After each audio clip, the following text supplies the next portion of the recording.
Hey guys, and welcome to Pixel Cherry Ninja's channel. Guess what?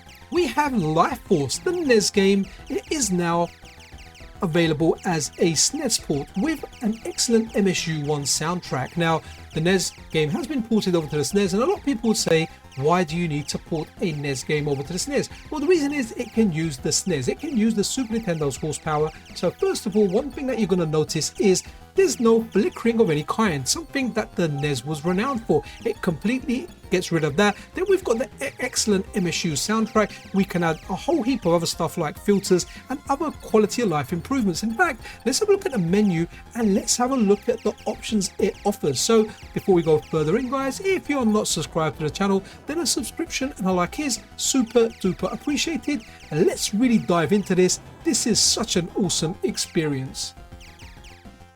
So let's send a shout out to everyone that is involved in this project. So we're talking about like the soundtrack done by Batty and Relic is John Shepherd, right? The guy that brought us the excellent soundtrack for the Shinobi game that I completely and absolutely love. But this is what you get when you launch the game. You get a choice of palettes. You can pick your live. Naturally, I'm going to go 99. You can select your levels. You can even turn MSU-1 sound off if you really want to. And in there, you've got the playlist of the different MSU-1 soundtracks you've got. Whether you're going to go for synth, you're going to go for the metal one, the original arcade one, which sounds absolutely fantastic, X68000, whatever the heck you want. The rock one, the metal one, amazing. And obviously I'm going to have it on easy because this game is brutally difficult even if you play on bloody easy. Beginning level 1 with the VRC6 cover, and I've got the sound quite loud on purpose for this, just so you can hear it. I want you to hear the MSU1, and hopefully you can hear my voice enough as well. Now I have to say, am I the only one that's confused? Because I played Life Force on the NES as a kid. So years later, when we got the MiSTer FPGA call for Salamander, I was very confused. I was like, I know this game, but I don't remember the power-up system. And now going back to this, all the memories have actually awoken. So at least from what I can tell, the difference between Life Force and Salamander is Life Force has like your traditional kind of Salamander Parodius power-up system where you get the tokens or whatever they are, the power-ups, and you bank them. You know, 1 is for speed, 2 is for missiles, 3 is for ripple, etc, etc. And in Salamander, the arcade game, you get power-ups. So if you grab something, it'll give you missiles straight away, it'll give you lasers straight away. That's a decent way of playing, but I kind of like the traditional system that I was used to and growing up and playing. But let me turn the sound up for this one a little bit so you can hear it, because a lot of work has gone into the sound, and honestly it really is fantastic and it shows.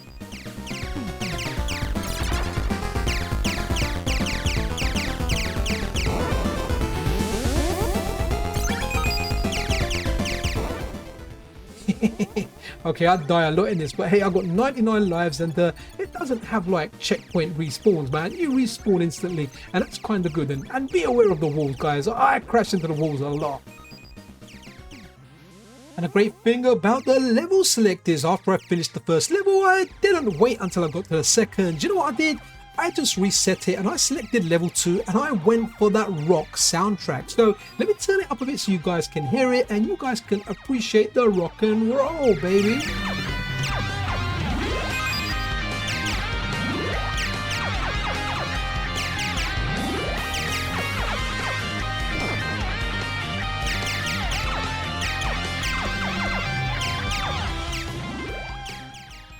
Okay, I know you guys can still hear it over my voice, and one thing I've got to point out here, guys, I'm going to say it a few times during the video, this game is brutally difficult. Like, it is difficult. Now, what would often happen is you'd play a game in the arcade, and it would want to guzzle your coins and keep you spending money, and the game was difficult.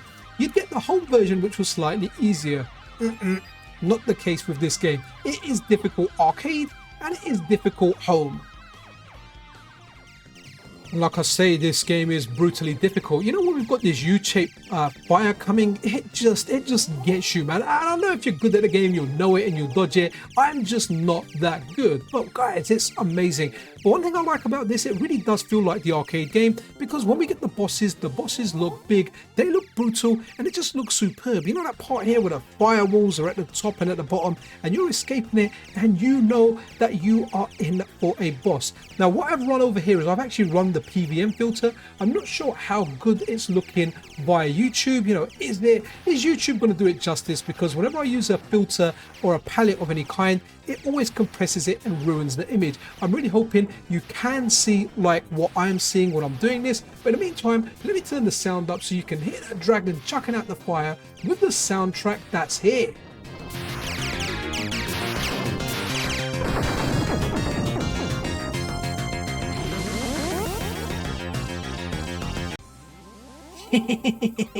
You're probably thinking, what the heck am I looking at?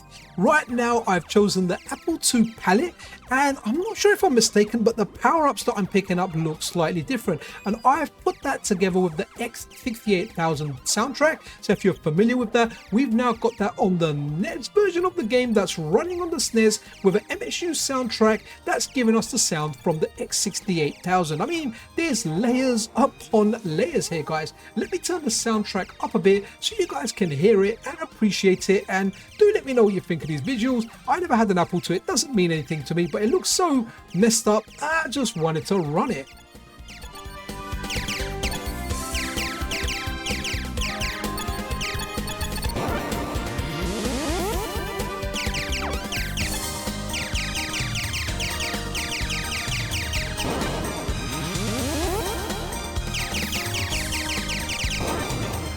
Oh, and that part there where it all speeds up, man, it was it was kind of tough. But you know, this is a type of game that, like, I love it and I hate it at the same time. Like, there's bits of it that drive me crazy, but it's the type of game, you know, once you actually learn it and you know how to play it, it's very, very rewarding getting a run where you're not dying like me constantly.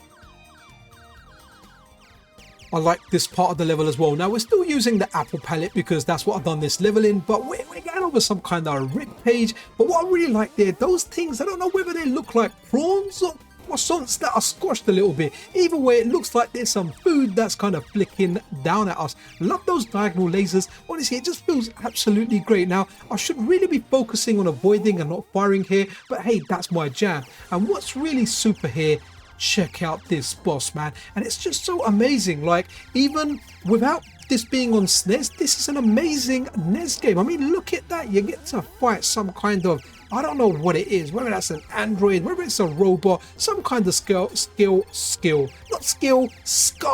Learn your speech, Pixel. It looks absolutely amazing, and look, he's dribbling stuff at you and you're giving it the money shot with your spaceship. But yeah, absolutely amazing. Love the bosses in this game. Love the fact that they came over to the NES and now they're over on the SNES. Different ways of playing this stuff. 2025, what a year, guys.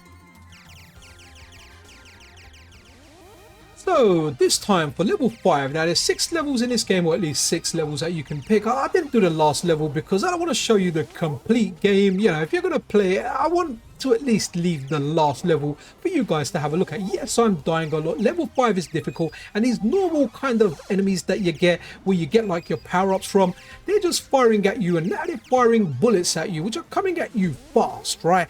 And what's cool about this is I went for the synth soundtrack. I'll turn it up in just a second. And as well as that, I went for a palette, a filter palette called Real. Not exactly sure what it is, but I do like the way it looks. So let me turn the sound up a bit so you can get some of this soundtrack. I really dig this one.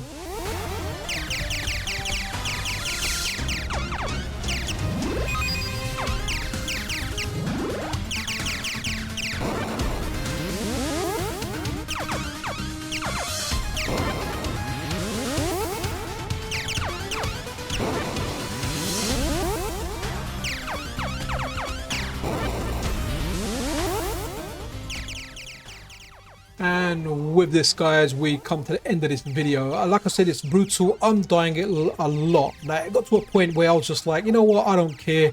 I'm going to show people exactly how bad I am at this game. But you know what, just to talk about the NES to SNES ports, the MSU-1 sound that we're getting, absolutely amazing. And 2025 has been a great year for games that are on one system coming over to another system. We've got like PlayStation 2 games coming over to Dreamcast, as well as Nintendo 64 games coming over to the Dreamcast. There's lots of people bringing stuff over from one system to another. We've got R-Type that's been brought over to the Mega Drive. Just so much stuff. Shinobi coming over from the Sega System 16 over to the Neo Geo and the Neo Geo CD. So it's absolutely brilliant. A big thank you to everyone that's involved in this. Absolutely love your work. And yeah, like, I need to take a rest from this game, man. I love it, but it is destroying me. Look at that. It's raining pointy rock things and they're killing me. Anyway, guys, be super duper awesome to one another.